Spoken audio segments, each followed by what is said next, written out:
사회보험TV 오늘의 주제는 베이비붐 세대의 정년 연장과 청년 세대의 일자리입니다. 베이비붐 세대의 정년 연장이 이르면 올 하반기, 늦어도 내년 2022년부터는 본격적으로 논의가 될 것 같습니다. 여기서 본격적 논의된다는 것은 경제사회노동위원회를 중심으로 해서 사회적 논의가 이루어진다는 의미가 되겠습니다. 사실 이 정년이라는 개념은 과거부터 있었지만 법적으로 정년이라는 개념이 우리나라에 만들어진 것은 2013년 고령자 고용촉진법에 정년은 60세로 한다라는 그 명시하면서부터입니다. 정년이 연장이 그 뒤에 2016년, 17년에 걸쳐서 이렇게 시행됐습니다만은 2017년에 전면 시행된 지 5년이 되집니다. 올해는. 그렇지만 이 정년이 아직 특정 직역을 빼놓고서는 정착되었다는 느낌을 받고 있지 못하는 상황에서 추가적으로 또 정년을 61세, 62세, 63세로 또 궁극적으로 65세까지 높이는 논의를 시작하겠다는 배경은 무엇일까 한번 짚어보도록 하겠습니다. 정년 연장은 사실은 그 필요성이 분명합니다. 무엇보다도 평균 수명이 빠르게 늘어나고 있습니다. 1970년에는 62.7세였는데 2019년에는 83.3세, 그러니까 지난 49년간 20.6세가 높아졌습니다. 육체적, 정신적 근로 가능 기간이 늘어났는데 정년을 그대로 두는 것은 사회적으로나 경제적으로나 바람직하지 못합니다.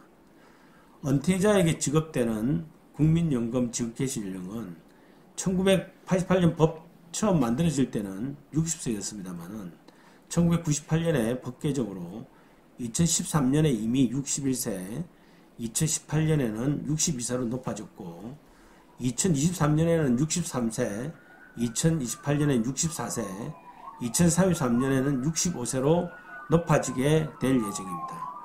현실적으로 법정 정년 60세까지 일을 계속하기도 어렵지만 한다손 치더라도 연금을 수급할 때까지의 소득 크레파스, 소득 공백이 몇 년간 있어서 이를 축소하기 위해서는 정년 연장이 필요하긴 그것은 사실입니다. 그렇지만 현 시점에서 정년 연장이 조심스러운 것은 해결되지 않고 있는 청년 실업 문제 때문입니다. 지난 3월 고용동향에 따르면 청년 실업률은 10%로 전체 실업률 4.3%에 2배를 넘습니다.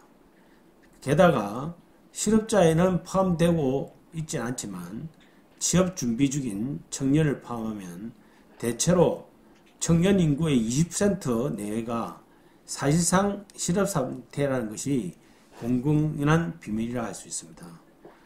최근 한국경제연구원의 산업별 청년청 취업자 추이 분석과 취사점 보고에 의하면 2020년 정규직 취업자 중 청년 비중이 정년 법정화 시기인 2013년 18.4% 대비 2.0%포인트나 하락했다고 합니다.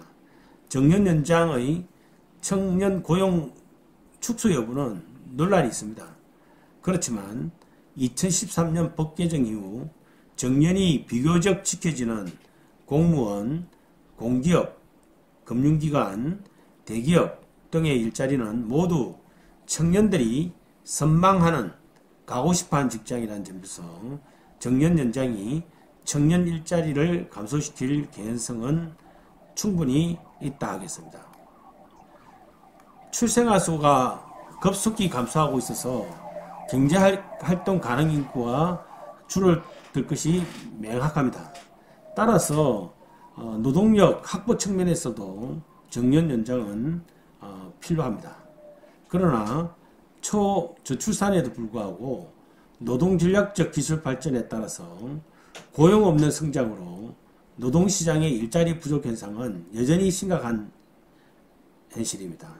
여기에 저출산 세대와 대비되는 1955년생부터 1974년생에 이르는 1650만 명에 달하는 거대 베이비붐 세대가 있다는 것을 고려해야 합니다.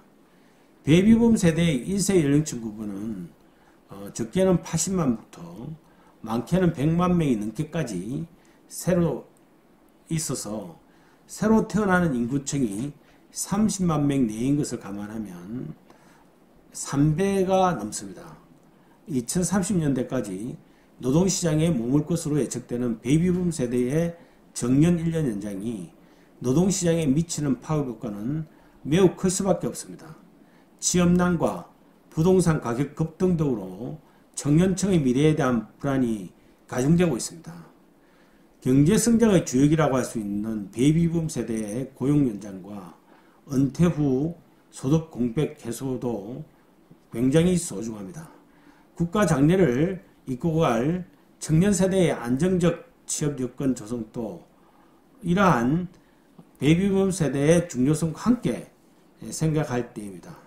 더구나 정부의 정년 연장 논의가 최근에 나온 배경이 2022년부터 시작되는 공무원 연금 지급 개시 연령을 현재 60세에서 61세로 연장하는 것이나 일부 대기업 노조에서 노사 협상을 통해서 정년 연장 합의를 시도했지만 실패하고 있습니다. 이에 대응하기 위해서 정년 연장을 정부가 추진한다면 이는 공정하지 못하다 할 수 있겠습니다. 정년은 중장기적으로 연장되어야 합니다. 궁극적으로는 정년 자체가 없어지는 것이 바람직합니다. 서유럽과 미국 같은 나라에서는 정년제가 원칙적으로 없습니다. 정년제는 우리나라와 일본과 같이 연공서열형 임금 체계를 가진 국가에서 주로 존재합니다.